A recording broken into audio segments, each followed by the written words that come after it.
तो सबसे पहले हम लोग देखते हैं कि इलेक्ट्रोसाइक्लिक रिएक्शन होती क्या है। ठीक है, इलेक्ट्रोसाइक्लिक रिएक्शन क्या होती है? It is an intramolecular reaction in which a new sigma bond is formed between the end of conjugated pi system. ठीक है, जैसे यहाँ पर देखो ये कंजुगेटेड पाई सिस्टम है। कंजुगेटेड क्यों बोला? डबल सिंगल है। ठीक है, कंजुगेटेड पाई सिस्टम है, इसके किनारे में कह रहा है एक सिग्मा बॉन्ड बन जाएगा। ठीक है, end of conjugated pi bond new sigma bond is formed. कैसे? साइक्लाइजेशन सिंपल होता है। क्या होता है? पाई बॉन्ड, एक बॉन्ड को यहाँ खिसका दो, एक बॉन्ड को यहाँ, एक बॉन्ड को यहाँ, तो ये पाई बॉन्ड यहाँ चले जाएगा, ये दिखा रखा है, ये वाला पाई बॉन्ड यहाँ चले जाएगा और इसके बीच में बॉन्ड बन जाएगा, ये नया बॉन्ड बना, नया सिग्मा बॉन्ड बना है। ठीक है, या इसको ऐसे भी हम लोग समझ सकते हैं, it is an electrocyclic reaction either a ring is formed, या तो इसमें रिंग बनेगी, जैसे यहाँ पर देखो रिंग फॉर्मेशन हो रहा है। ठीक है, with the generation of new sigma bond. देखो रिंग का फॉर्मेशन कब हो रहा है? एक सिग्मा बॉन्ड नया बन जा रहा है उससे, एक तो नया सिग्मा बॉन्ड बनेगा और पाई बॉन्ड क्या होगा? And the loss of pi bond, एक पाई बॉन्ड कम हो जाएगा। जैसे यहाँ पर 3 पाई बॉन्ड है तो यहाँ पर एक कम हो जाएगा, तो कितना बचेगा? 2 पाई बॉन्ड बचेंगे। ठीक है, इसको ही देखो, यहाँ पर क्या हो रहा है? रिंग ब्रेकिंग हो रही है, रिंग ओपनिंग हो रही है मतलब, तो यहाँ पर क्या होगा? ये वाला बॉन्ड यहाँ खिसक जाएगा, ये वाला बॉन्ड यहाँ खिसक जाएगा।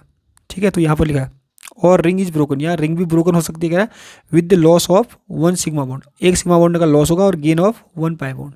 ठीक है, तो यहाँ पर क्या हो रहा है? एक ही पाई बॉन्ड है, अगर रिंग ओपनिंग हो रही है, ठीक है, मतलब कि रिंग ब्रेकिंग हो रही है, ओपनिंग हो रही है, तो वहाँ पर हमारे पास जितने पाई बॉन्ड होंगे उसमें से एक पाई बॉन्ड और बढ़ जाएगा, एक ऐड हो जाएगा, तो यहाँ पर एक पाई बॉन्ड, तो यहाँ पर 2 पाई बॉन्ड बच जाएंगे। ठीक है, और एक सिग्मा बॉन्ड का लॉस होगा, इतना याद रखना है।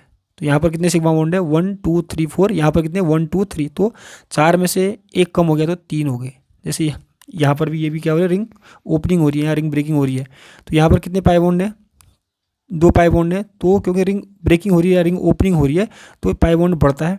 ठीक है, अब जब रिंग फॉर्मेशन होता है तो एक पाई बॉन्ड घटता है, तो ये पहचानने का तरीका होता है कि इलेक्ट्रोसाइक्लिक रिएक्शन ये है करके। ठीक है, अब हम लोग देखते हैं कि जो फ्रंटियर मॉलिक्यूलर ऑर्बिटल्स है इसकी थ्योरी क्या कहती है। तो इसकी थ्योरी देख लेते हैं पहले। Pericyclic reactions occur by concerted cyclic shift of electron.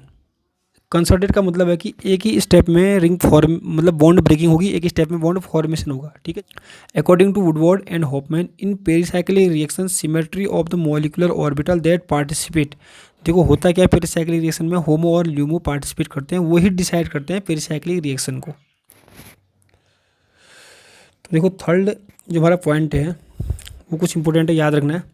तो देखो होता क्या है, अब पेरिसाइक्लिक रिएक्शन है, हमारे पास एक रिएक्टेंट होगा, जैसे हमारे पास ये रिएक्टेंट है, ठीक है, और ये बन गया हमारा प्रोडक्ट बन गया। ठीक है, अब जो रिएक्टेंट के मॉलिक्यूलर ऑर्बिटल होते हैं वो ट्रांसफॉर्म होते हैं, प्रोडक्ट के मॉलिक्यूलर ऑर्बिटल में ट्रांसफॉर्मेशन होता है। ठीक है, और ये ट्रांसफॉर्मेशन मतलब कि इससे ये तभी बनेगा जब दोनों की सिमेट्री सेम रहेगी। सपोज करो इसमें मिरर प्लेन सिमेट्री है तो इसमें भी मिरर प्लेन सिमेट्री होनी चाहिए। ठीक है, और ऐसी रिएक्शन ही पॉसिबल होती हैं, ऐसी रिएक्शन टेक्स प्लेस मतलब कि ऐसी रिएक्शन ही पॉसिबल होती है और उनको बोलते हैं हम लोग अलाउड प्रोसेस। ठीक है, allowed process, symmetry allowed process. ठीक है, अगर सपोज करो इसमें मिरर प्लेन सिमेट्री है, रिएक्टेंट में मिरर प्लेन सिमेट्री निकल गई और ट्रांसफॉर्मेशन के बाद इसमें C2 सिमेट्री निकल गई। ठीक है, तो ऐसी रिएक्शन होती नहीं है और इनको बोलते हैं फॉरबिडन प्रोसेस। क्या बोलते हैं? फॉरबिडन प्रोसेस, इतना याद रखना है। अब इनमें क्या होता है कि एक हमारे पास जो रिएक्टेंट और प्रोडक्ट मतलब जो दो रिएक्टेंट है, सपोज करो हमारे पास 2 रिएक्टेंट है, तो उसमें से एक का होमो और दूसरे का लुमो इंटरेक्ट करते हैं, जिससे बॉन्ड जिससे क्या होता है, जिससे प्रोडक्ट बनता है। जैसे इसका ऐसे होता है रोटेशन, ऐसे,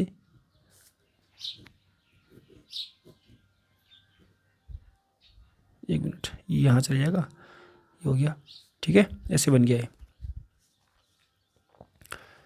अब क्या होगा देखो, ये तो सही हो गया। अब इसमें क्या होता है कि जो होमो और ल्यूमो जो पार्टिसिपेट करते हैं, होमो और ल्यूमो में एनर्जी गैप ज़्यादा नहीं होना चाहिए। अगर एनर्जी गैप कम होगा तो इनमें क्या होगा कि जैसे सपोज करो ये होमो है, ठीक है, और ये ल्यूमो है, तो एनर्जी गैप कम है तो इंट्रैक्शन अच्छा होता है, जिससे बॉन्ड फॉर्मेशन इजीली हो जाता है। तो जो हमारे पास जो थ्योरी है इसमें जो भी पॉइंट लिखे हुए हैं जो मैंने आपको समझाया सेम सेम वही है। ठीक है, दस the electrocyclic reaction can be classified into 2 category. तो इलेक्ट्रोसाइक्लिक रिएक्शन है उनको 2 क्लास में क्लासिफाइड किया जा सकता है। एक में क्या होता है कि इलेक्ट्रोसाइक्लिक रिंग ओपनिंग, जिसमें हमारे पास कोई रिंग होगी, ठीक है, बनी हुई, वो उसको ओपन करेंगे। ठीक है, दूसरे में क्या होगा इलेक्ट्रोसाइक्लिक रिंग क्लोजर, हमारे पास ऐसे रिएक्टेंट होंगे जिनमें क्या होगा रिंग क्लोजिंग होगी, मतलब रिंग फॉर्मेशन होगा। तो दो टाइप की इलेक्ट्रोसाइक्लिक रिएक्शंस होती हैं। अब कुछ सिलेक्शन रूल होते हैं, उसको हमको उनको याद भी होना चाहिए, ठीक है, और ये कैसे आए हैं उनका आइडिया भी होना चाहिए, ठीक है। जैसे हमारे पास दो प्रकार के सिस्टम होते हैं। दो सिस्टम कौन से, एक फोरेन सिस्टम वो होते हैं जिसमें इलेक्ट्रॉन होंगे 4, 8 ऐसे इलेक्ट्रॉन, ठीक है, और 12 में। और जबकि 4n+2 सिस्टम वही होंगे जिसमें इलेक्ट्रॉन 6 होंगे, 10 होंगे, 14 होंगे, ठीक है।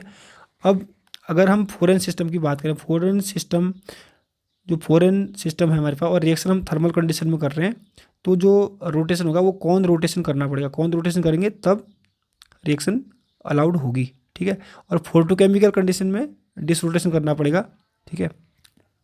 सेम यहाँ पर अगर हम 4n+2 सिस्टम की बात करें तो हमने क्या करना पड़ेगा, थर्मल कंडीशन में डिस रोटेशन करेंगे तभी रिएक्शन अलाउड होगी। अगर हमने कौन रोटेशन कर दिया थर्मल कंडीशन में ही तो सिमेट्री फॉरवर्ड, मतलब वो रिएक्शन अलाउड नहीं होगी।